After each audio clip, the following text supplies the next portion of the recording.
O Evangelho não faz menção alguma do purgatório, que só foi admitido pela Igreja no ano de 593. É incontestavelmente um dogma mais racional e mais conforme com a justiça de Deus do que o inferno, porque estabelece penas menos rigorosas e resgatáveis para as faltas de gravidade mediana. O princípio do purgatório é, pois, fundado na equidade, porque comparado à justiça humana, é a detenção temporária a par da condenação perpétua. Que julgar de um país que só tivesse a pena de morte para os crimes, e os simples delitos também seriam subordinados à pena de morte? Sem o purgatório só há para as almas duas alternativas extremas: a suprema felicidade ou o eterno suplício. E nessa hipótese, que seria das almas somente culpadas de ligeiras faltas? Ou compartilhariam da felicidade dos eleitos, ainda quando imperfeitas? Ou sofreriam o castigo dos maiores criminosos, ainda quando não houvessem feito muito mal? O que não seria nem justo e nem racional.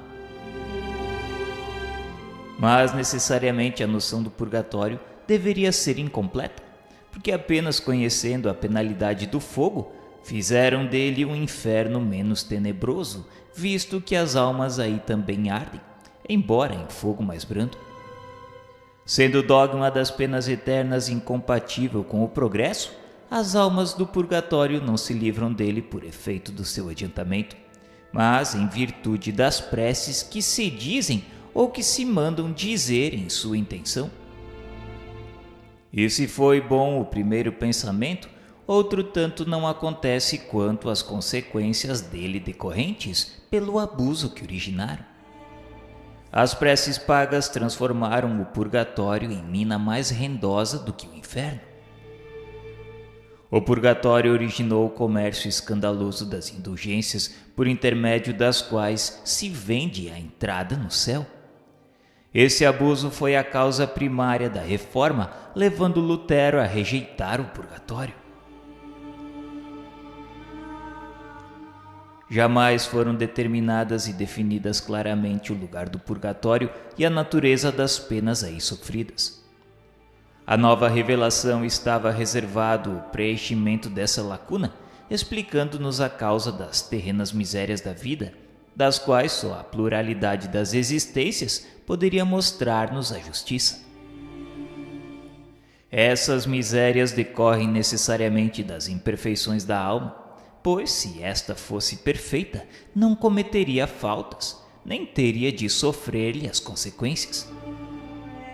O homem que na terra fosse em absoluto sóbrio e moderado, por exemplo, não padeceria enfermidades oriundas de excessos.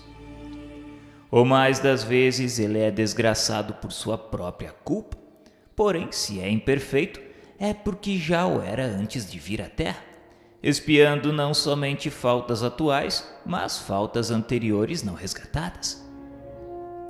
Reparem uma vida de provações, o que a outrem fez sofrer em anterior existência. As vicissitudes que experimenta são, por sua vez, uma correção temporária e uma advertência quanto às imperfeições que lhe cumpre eliminar de si, a fim de evitar males e progredir para o bem. São para a alma lições da experiência, rudes às vezes, mas tanto mais proveitosas para o futuro, quanto profundas as impressões que deixam. Essas vicissitudes ocasionam incessantes lutas que lhes desenvolvem as forças e as faculdades intelectivas e morais. Por essas lutas a alma se retempera no bem, triunfando sempre que tiver denodo para mantê-las até o fim. O prêmio da vitória está na vida espiritual, onde a alma entra radiante e triunfadora, como soldado que se destaca na refrega para receber a palma gloriosa. Em cada existência, uma ocasião se depara a alma para dar um passo avante. De sua vontade depende a maior ou menor extensão desse passo. Franquear muitos degraus ou ficar no mesmo ponto. Neste último caso, e porque cedo ou tarde se impõe sempre o pagamento de suas dívidas, terá de recomeçar nova existência em condições ainda mais penosas, porque é uma nódoa não apagada ajunta outra nódoa. É, pois, nas sucessivas encarnações que a alma se despoja das suas imperfeições, que se purga, em uma palavra, até que esteja bastante pura para deixar os mundos de expiação, como a terra, onde os homens espiam o passado e o presente, em proveito do futuro. Contrariamente, porém, à ideia que deles se faz, depende de cada um prolongar ou abreviar a sua permanência, segundo o grau de adiantamento e a pureza atingido pelo próprio esforço sobre si mesmo. O livramento se dá não por conclusão de tempo, nem por alheios méritos, mas pelo próprio mérito de cada um, consoante essas palavras do Cristo. A cada um segundo as suas obras. Palavras que resumem integralmente a justiça de Deus. Aquele, pois, que sofre nesta vida, pode dizer-se que é porque não se purificou suficientemente em sua existência anterior, devendo, se o não fizer nesta, sofrer ainda na seguinte. Isto é ao mesmo tempo equitativo e lógico. Sendo o sofrimento inerente à imperfeição, tanto mais tempo se sofre quanto mais imperfeito se for. Da mesma forma, porque tanto mais tempo persistirá uma enfermidade, quanto maior a demora em tratá-la. Assim é que, enquanto o homem for orgulhoso, sofrerá as consequências do orgulho, e enquanto for egoísta, sofrerá as do egoísmo. Devido às suas imperfeições, o espírito culpado sofre primeiro na vida espiritual, sendo-lhe depois facultada a vida corporal como meio de reparação.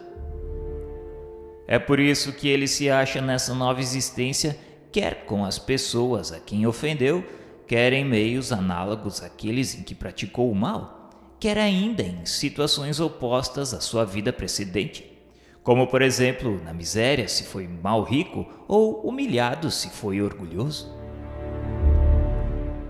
A expiação no mundo dos espíritos e da terra não constitui duplo castigo para eles, porém um complemento, um desdobramento do trabalho efetivo a facilitar o progresso. Do espírito depende aproveitá-lo. E pergunta-se se não lhe será preferível voltar à terra com probabilidades de alcançar o céu, do que ser condenado sem remissão, deixando-a definitivamente. A concessão dessa liberdade é uma prova da sabedoria, da bondade e da justiça de Deus, que quer que o homem tudo deva aos seus esforços e seja obreiro do seu futuro. Que, infeliz por mais ou menos tempo, não se queixe senão de si mesmo, pois que a rota do progresso lhe está sempre franca.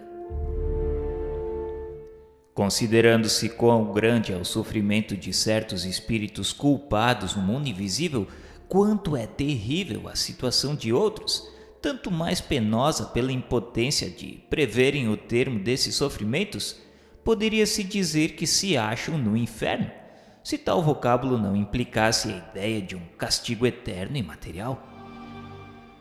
Mercê, porém, da revelação dos espíritos e dos exemplos que nos oferecem, sabemos que o prazo da expiação está subordinado ao melhoramento do culpado. O Espiritismo não nega, pois antes confirma, a penalidade futura. O que ele destrói é o inferno localizado com suas fornalhas e penas irremissíveis.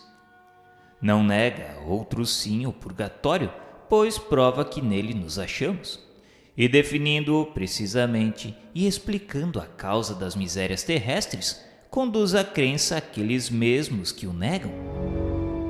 Será que ele repele as preces pelos mortos?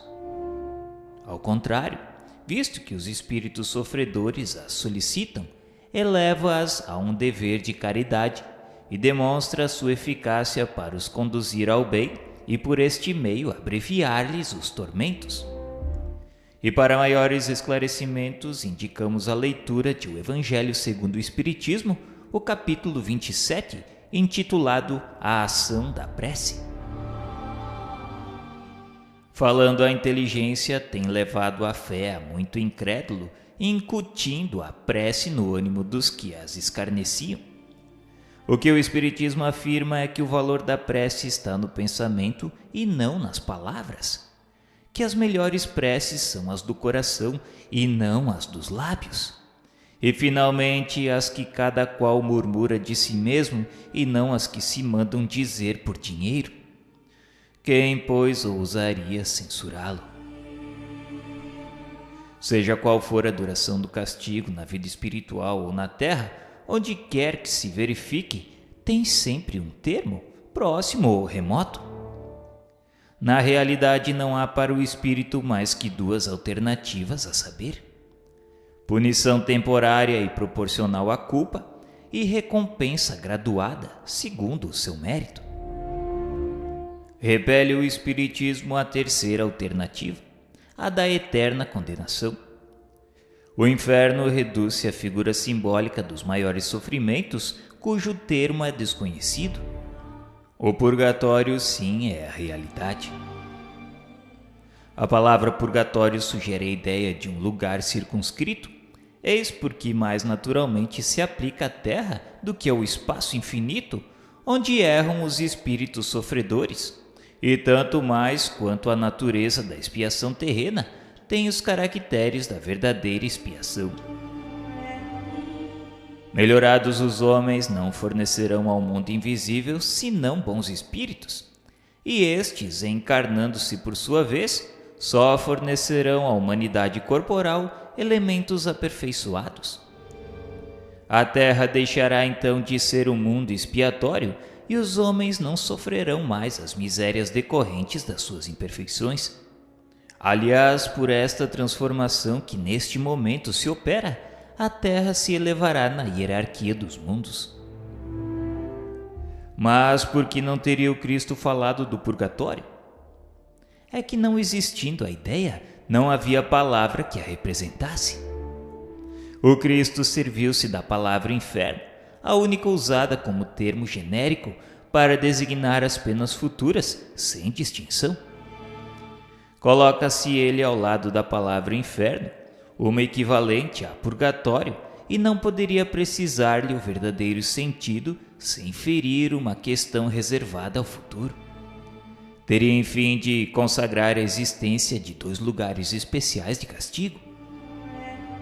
O inferno, em sua concepção genérica, revelando a ideia de punição, encerrava implicitamente a do purgatório, que não é senão um modo de penalidade. Reservado ao futuro o esclarecimento sobre a natureza das penas, competia-lhe igualmente reduzir o inferno ao seu justo valor. Uma vez que a Igreja, após 6 séculos, houve por bem suprir o silêncio de Jesus quanto ao purgatório, decretando-lhe a existência, é porque ela julgou que ele não havia dito tudo. E questionamos porque não havia de dar-se sobre outros pontos o que, como este, se deu.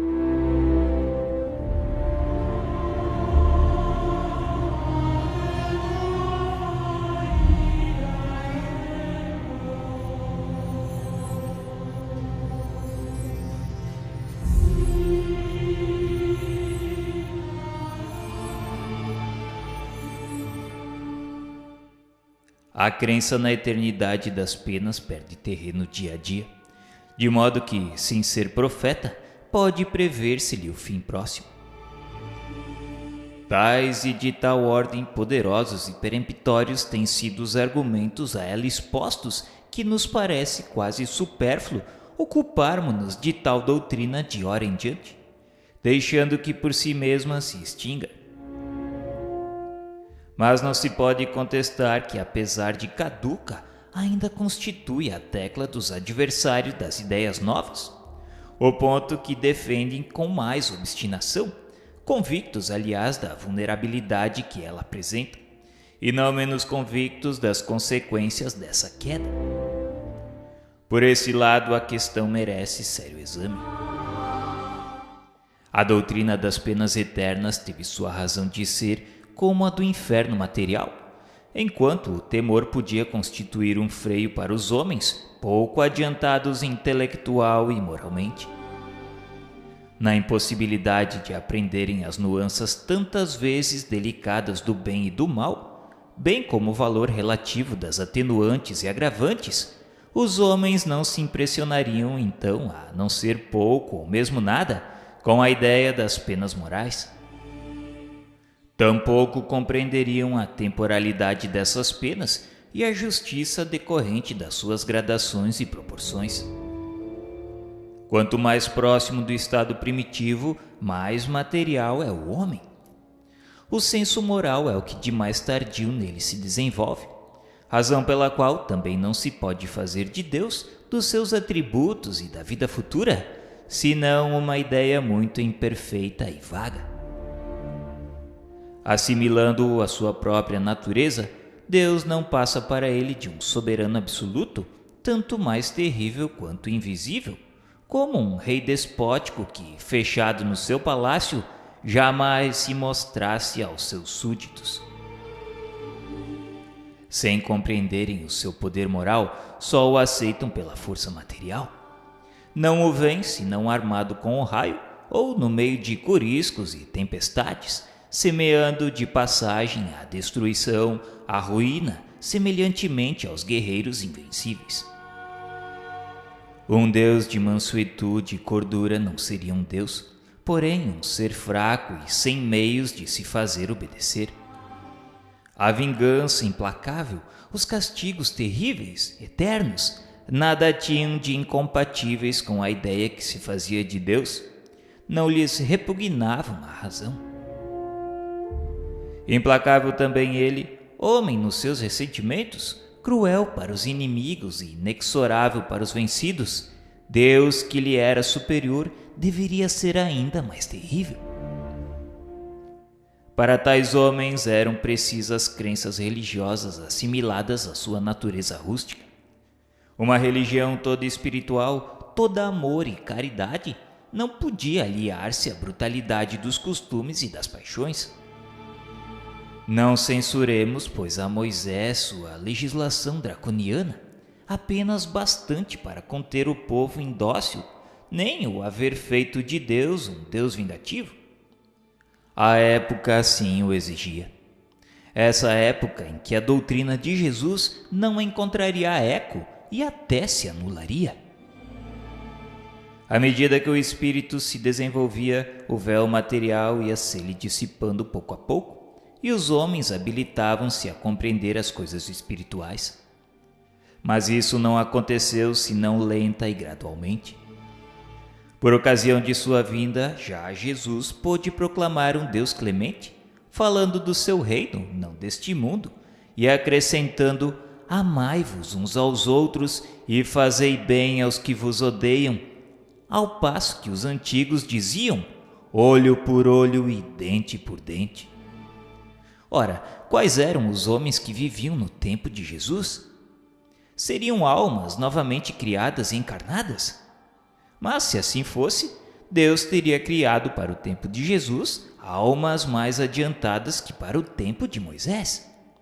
E daí o que teria decorrido para essas últimas? Consumir-se-iam por toda a eternidade no embrutecimento? O mais comezinho bom senso repele essa suposição. Não, essas almas eram as mesmas que viviam sob o império das leis mosaicas e que tinham adquirido em várias existências o desenvolvimento suficiente à compreensão de uma doutrina mais elevada, assim como hoje mais adiantadas se encontram para receber um ensino ainda mais completo.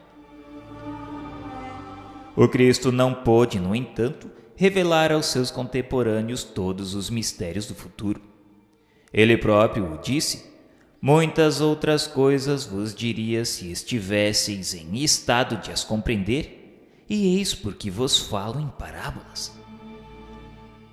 Sobretudo no que diz respeito à moral, isto é, aos deveres do homem, foi o Cristo muito explícito, porque tocando na corda sensível da vida material, sabia fazer-se compreender. E quanto a outros pontos, limitou-se a semear sob a forma alegórica os germes que deveriam ser desenvolvidos mais tarde. A doutrina das penas e recompensas futuras pertence a esta última ordem de ideias. Sobretudo em relação às penas, ele não poderia romper bruscamente com as ideias preconcebidas. Vindo traçar aos homens novos deveres, substituir o ódio e a vingança pelo amor do próximo e pela caridade, o egoísmo pela abnegação, era já muito. Além disso, não podia racionalmente enfraquecer o temor do castigo reservado aos prevaricadores, sem enfraquecer ao mesmo tempo a ideia do dever. Se ele prometia o reino dos céus aos bons, esse reino estaria interdito aos maus. E para onde iriam eles? Demais, seria necessária a inversão da natureza para que inteligências ainda muito rudimentares pudessem ser impressionadas de feição a identificarem-se com a vida espiritual, levando-se em conta a circunstância de Jesus se dirigir ao povo à parte menos esclarecida da sociedade, que não podia prescindir de imagens de alguma sorte palpáveis, a não de ideias sutis.